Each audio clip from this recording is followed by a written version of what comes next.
सोचो, आप एक प्रॉपर्टी डील कर रहे हो। सामने सेलर बैठा है, लॉयर डॉक्यूमेंट्स चेक कर चुका है, स्टैम्प पेपर ओरिजिनल लग रहा है, अग्रीमेंट रेडी है, साइन हो चुका है, पैसा ट्रांसफर हो चुका है।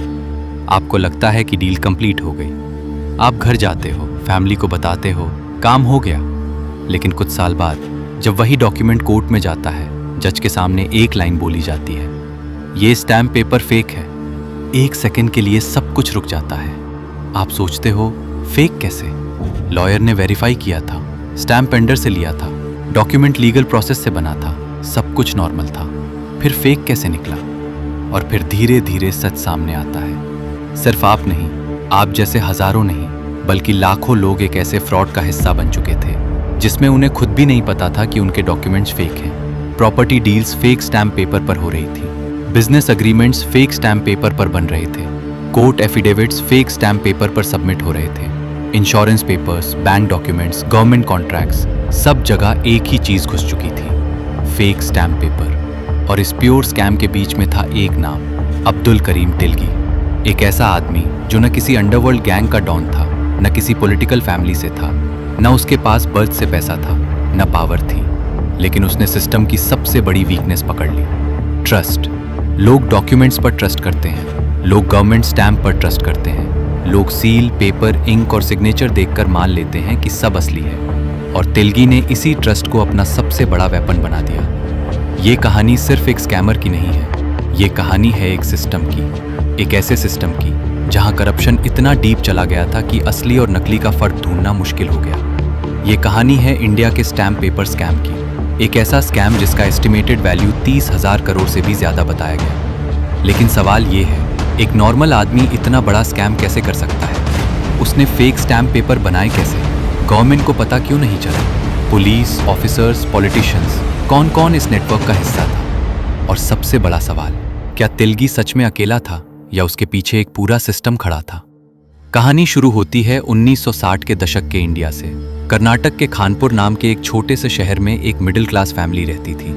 1961 में इसी फैमिली में एक लड़का पैदा होता है, नाम रखा जाता है अब्दुल करीम तिलगी। बचपन में तिलगी की लाइफ बिल्कुल सिंपल थी, न कोई लग्जरी, न कोई बड़ा बैकग्राउंड, न कोई स्ट्रॉन्ग सपोर्ट सिस्टम। एक नॉर्मल घर, नॉर्मल सपने और लिमिटेड पैसे। लेकिन बचपन में ही तिलगी की लाइफ में एक ऐसा मोमेंट आया जिसने उसकी सोच बदल दी।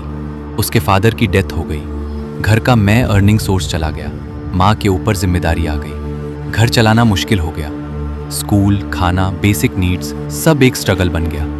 और इसी स्ट्रगल ने तिलगी को बचपन से ही एक चीज सिखा दी, दुनिया में सरवाइव करने के लिए सिर्फ सीधा रहना काफी नहीं होता, स्मार्ट बनना पड़ता है। तिलगी रेलवे स्टेशन पर फ्रूट्स बेचता था, दिन भर पैसेंजर्स को देखता, कोई जल्दी में होता, कोई बिजनेस ट्रिप पर होता, कोई पैसा उड़ा रहा होता, कोई गरीबी में ट्रैवल कर रहा होता। स्टेशन उसके लिए सिर्फ काम की जगह नहीं था, वहीं उसकी पहली क्लासरूम थी।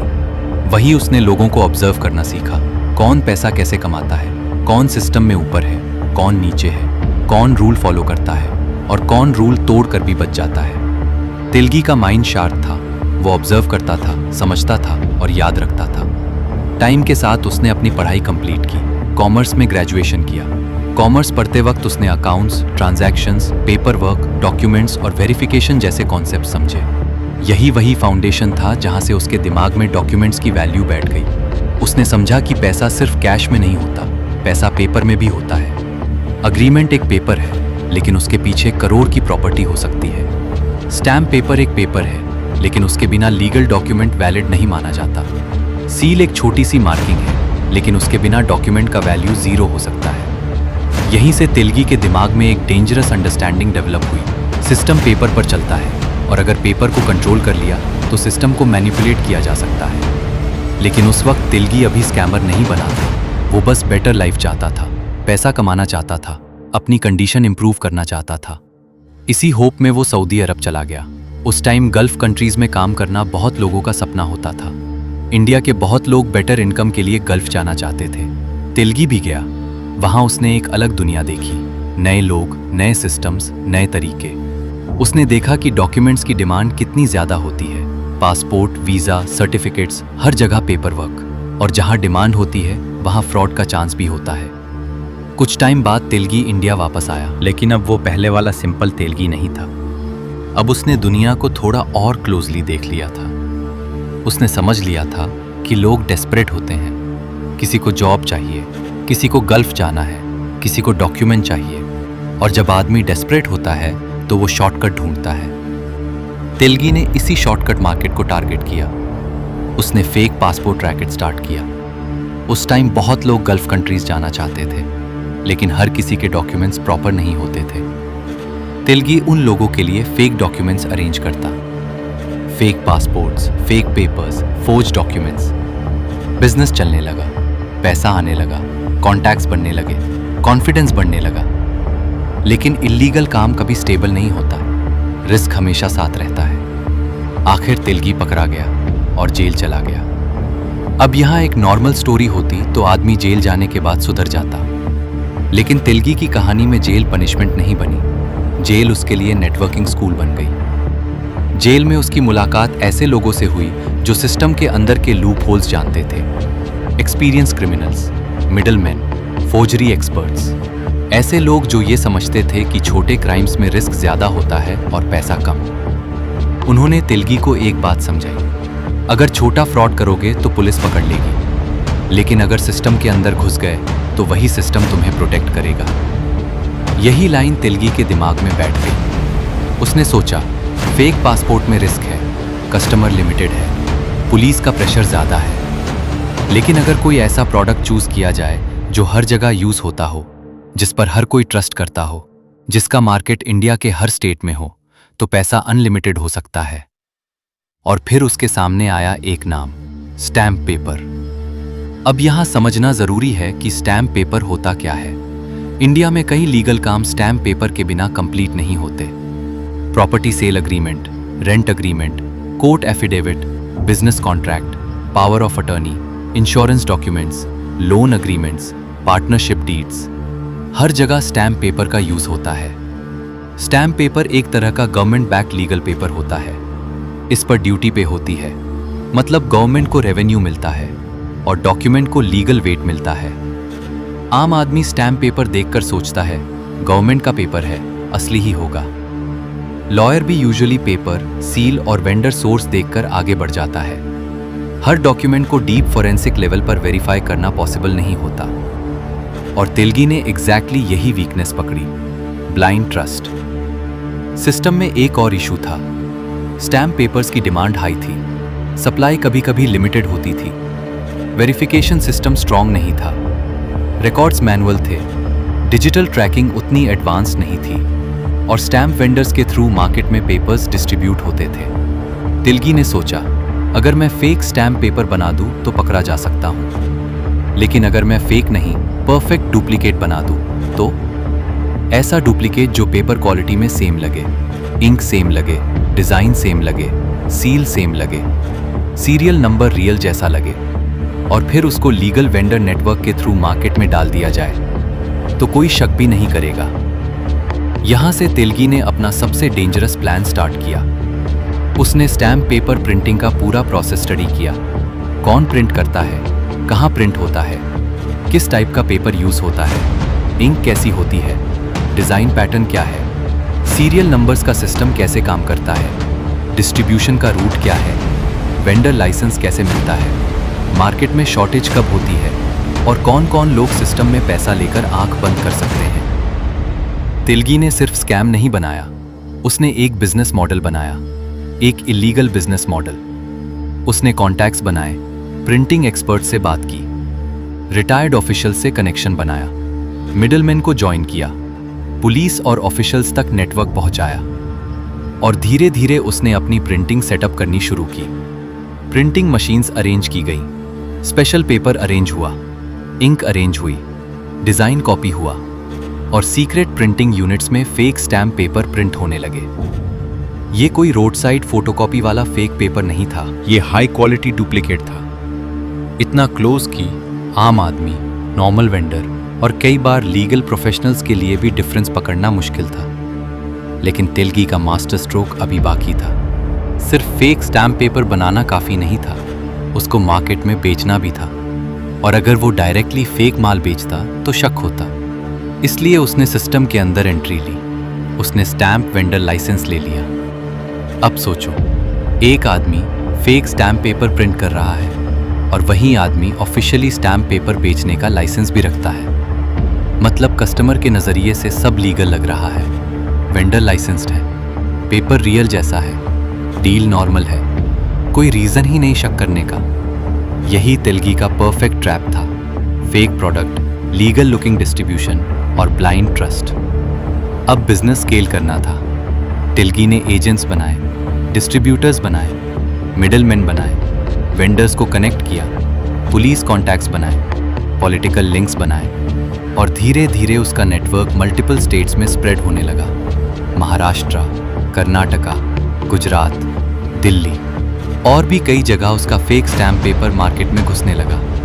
डेली ट्रांजैक्शंस होने लगे, लोग प्रॉपर्टी खरीद रहे थे, रेंट एग्रीमेंट्स बन रहे थे, कंपनीज कॉन्ट्रैक्ट साइन कर रही थी, कोर्ट में डॉक्यूमेंट सबमिट हो रहे थे। सबको लग रहा था कि पेपर वर्क लीगल है, लेकिन रियलिटी में इंडिया के लीगल सिस्टम के अंदर फेक पेपर का जहर घुल रहा था। और सबसे डेंजरस बात, ये स्कैम सिर्फ एक आदमी और कुछ एजेंट्स तक लिमिटेड नहीं रहा। जैसे जैसे पैसा बढ़ा, नेटवर्क बड़ा होता गया। और जब पैसा बहुत बड़ा हो जाता है तो प्रोटेक्शन भी खरीदी जा सकती है। रिपोर्ट्स के हिसाब से कई पुलिस ऑफिसर्स और गवर्नमेंट ऑफिशियल्स पर एलिगेशंस लगे कि उन्होंने तेलगी को प्रोटेक्ट किया। कुछ लोग उसके नेटवर्क से पैसा लेते थे, कुछ लोग इन्वेस्टिगेशन को स्लो करते थे, कुछ लोग वार्निंग दे देते थे, कुछ लोग आंख बंद कर लेते थे। इसी वजह से स्कैम सालों तक चलता रहा, क्योंकि तेलगी ने सिर्फ पेपर फेक नहीं बनाया था, उसने प्रोटेक्शन लेयर भी बिल्ड की थी। और यही किसी भी बड़े स्कैम का रियल फॉर्मूला होता है। प्रोडक्ट फेक होता है, लेकिन सिस्टम सपोर्ट रियल होता है। तेलगी का लाइफस्टाइल बदलने लगा, पैसा बहुत ज्यादा आने लगा, luxury cars, high profile parties, influential contacts, power का फील। लोग उसके आसपास रहना चाहते थे क्योंकि पैसा था, और पैसा अक्सर लोगों को चुप करा देता है। लेकिन हर एम्पायर की एक वीकनेस होती है, और हर स्कैम एक न एक पॉइंट पर लीक होता ही है। 2000 के आसपास पुलिस को कुछ सस्पिशियस स्टैम्प पेपर्स मिले। पहले ये एक स्मॉल केस लगा, नॉर्मल फेक पेपर केस। लेकिन जब इन्वेस्टिगेशन डीप हुई तो पैटर्न दिखने लगा। एक दो फेक पेपर नहीं, पूरा नेटवर्क। अलग अलग स्टेट्स में सेम टाइप के फेक स्टैम्प पेपर्स, एजेंट्स के नाम, वेंडर्स के लिंक्स, और बार बार एक नाम सामने आने लगा, तेलगी। इन्वेस्टिगेशन आगे बढ़ी, कुछ एजेंट्स पकड़े गए, उन्होंने नाम बताए, कनेक्शंस खुले, और धीरे धीरे पुलिस तेलगी के करीब पहुंचने लगी। टीवी चैनल्स पे डिस्कशंस होने लगे, पब्लिक शॉक थी। एक सवाल हर जगह था,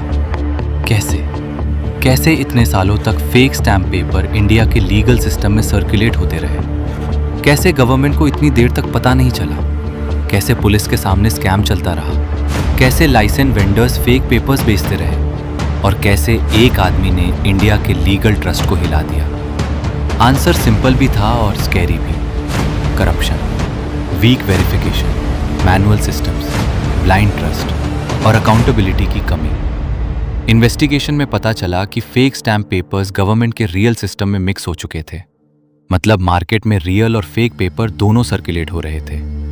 आम आदमी के लिए डिफरेंस इम्पॉसिबल था। कई डॉक्यूमेंट्स क्वेश्चनेबल हो गए, प्रॉपर्टी डील्स डाउट में आ गई, कोर्ट केसेस कॉम्प्लिकेटेड हो गए, गवर्नमेंट रेवेन्यू का मैसिव लॉस हुआ, और सबसे बड़ा डैमेज हुआ ट्रस्ट का। क्योंकि जब लोग गवर्नमेंट स्टैम्प पर भी ट्रस्ट ना कर पाए तो सिस्टम की क्रेडिबिलिटी हिल जाती है। तेलगी के अगेंस्ट मल्टीपल केसेस चले, लॉन्ग लीगल प्रोसेस हुआ, उसको कन्विक्शन मिली, हेवी पनिशमेंट दी गई, उसका एम्पायर टूट गया। लेकिन जो डैमेज हो चुका था वो सिर्फ पैसों का नहीं था, वो सिस्टम के ट्रस्ट का डैमेज था। 2017 में अब्दुल करीम तेलगी की जेल में डेथ हो गई। ऑफिशियली इलनेस रीजन बताया गया। एक आदमी की कहानी वही खत्म हो गई। लेकिन स्कैम का क्वेश्चन आज भी जिंदा है। क्या तेलगी अकेला था? अगर अकेला था तो सिस्टम इतने साल तक फेल कैसे रहता? तो फेक स्टैम्प पेपर मार्केट में इतने बड़े लेवल पर कैसे फैलता? अगर वेरिफिकेशन प्रॉपर होती तो लाखों डॉक्यूमेंट्स फेक कैसे बनते? और अगर ऑफिसर्स ऑनेस्ट होते तो तेलगी इतना बड़ा एम्पायर कैसे बना पाता? यही इस कहानी का सबसे बड़ा लेसन है। बड़ा स्कैम कभी एक आदमी अकेला नहीं करता। एक आदमी आइडिया ला सकता है, एक आदमी रिस्क ले सकता है, एक आदमी नेटवर्क स्टार्ट कर सकता है, लेकिन स्कैम को बड़ा सिस्टम बनाता है। जब ऑफिसर्स आंख बंद करते हैं, जब पॉलिटिशियंस प्रोटेक्शन देते हैं, जब पुलिस कॉम्प्रोमाइज्ड होती है, जब वेरिफिकेशन वीक होता है, जब पब्लिक ब्लाइंडली ट्रस्ट करती है, तब एक नॉर्मल आदमी भी हिस्ट्री का सबसे बड़ा स्कैमर बन सकता है। अब्दुल करीम तेलगी की कहानी हमें बताती है कि फ्रॉड हमेशा गन, वायलेंस या गैंग के थ्रू नहीं होता।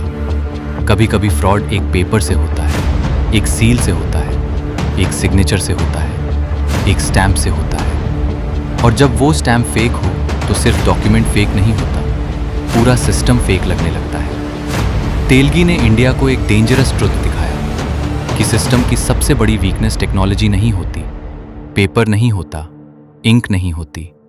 सबसे बड़ी वीकनेस होती है करप्शन। और जब करप्शन सिस्टम के अंदर घुस जाए तो असली और नकली का फर्क खत्म हो जाता है। इसलिए तेलगी स्कैम सिर्फ एक क्राइम स्टोरी नहीं है, ये एक वार्निंग है कि किसी भी देश का लीगल सिस्टम सिर्फ लॉज से स्ट्रांग नहीं होता, वो स्ट्रांग होता है ऑनेस्टी से, ट्रांसपेरेंसी से, वेरिफिकेशन से और अकाउंटेबिलिटी से। क्योंकि जब अकाउंटेबिलिटी मर जाती है तो एक स्टैम्प पेपर भी 30,000 करोड़ का स्कैम बन सकता है।